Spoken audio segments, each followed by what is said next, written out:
আজকে আমি তোমাদের সাথে আমাদের বাড়িরই এক অনুষ্ঠানের দিনের ভিডিও শেয়ার করব। তো চলো ভিডিওটা একদম প্রথম থেকে শুরু করি।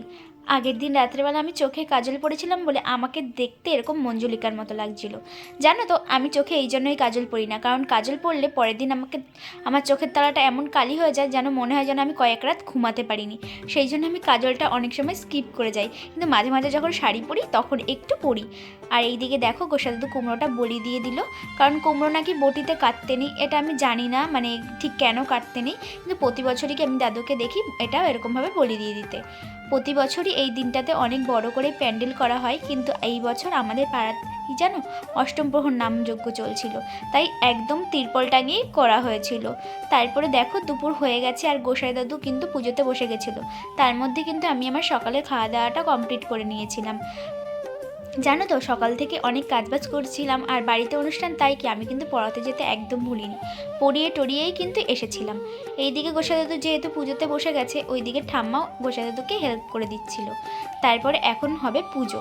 দেখতে দেখতে কিন্তু দুপুর হয়ে গেছিলো, আর বাড়িতে যাদের নেমন্ত্রণ ছিল তারা কিন্তু চলে এসেছে। ওই দিকে দেখো আমার কাকির বাবা মাও এসছে, সামনে আমার পিসি শ্বশুর শাশুড়ি মানে সবাই চলে এসেছে। দুপুরবেলা এনাদেরই নেমন্তন্ন ছিল আর এরা এখন খাওয়া দাওয়া করবে। সবাই খেতে বসে গেছে আর আমি অপেক্ষা করছিলাম রিমার আসার জন্য, কারণ ও বলেছিল ও আসবে তারপরে আমি খেতে বসবো। আমি তো স্নান টান কমপ্লিট করে দাঁড়িয়ে আছি, আর ওইদিকে কাকি খেতে দিচ্ছিল। দেখতে দেখতে মেয়েটা চলে এসেছে, এবার বসবো আমরা খেতে। ওকে বললাম থাকা, দেখো ও এত ঢং মেরে দেখাচ্ছে, জানে তো ক্যামেরা অন, তারপর একটু হাইও করে দিল। তারপরে আমরা বসে পড়লাম খাওয়ার জন্য। দুপুরে ছিল সাদা ভাত, এটা হচ্ছে কাঁচকলার তরকারি, ডাল, আরও কি একটা ছিল আমি না ভুলে গেছি। এবার চলো বলি তোমাদের অনুষ্ঠানটা কবে হয়েছিল।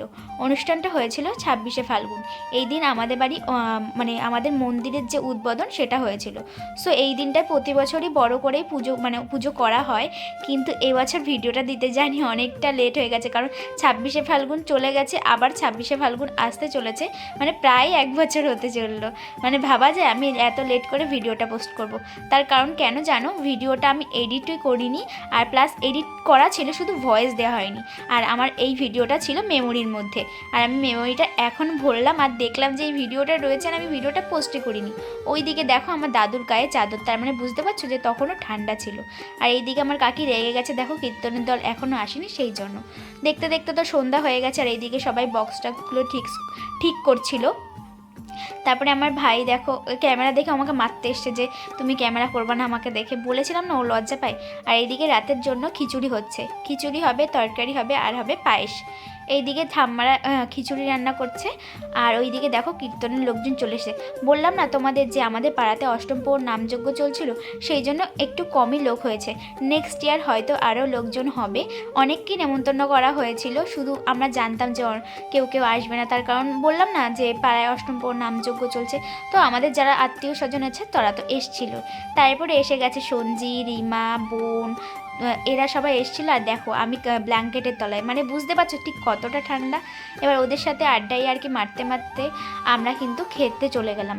তারপর খাওয়া দাওয়া করলাম, আর রাতের মেনু ছিল বলেই তো দিলাম, খিচুড়ি আর পায়েস আর হচ্ছে তরকারি। তো এই ছিল আজকের ভিডিওটা কেমন লাগলো জানাতে কিন্তু একদম ভুলো না। তো চলো আজকের মতো টাটা সবাইকে।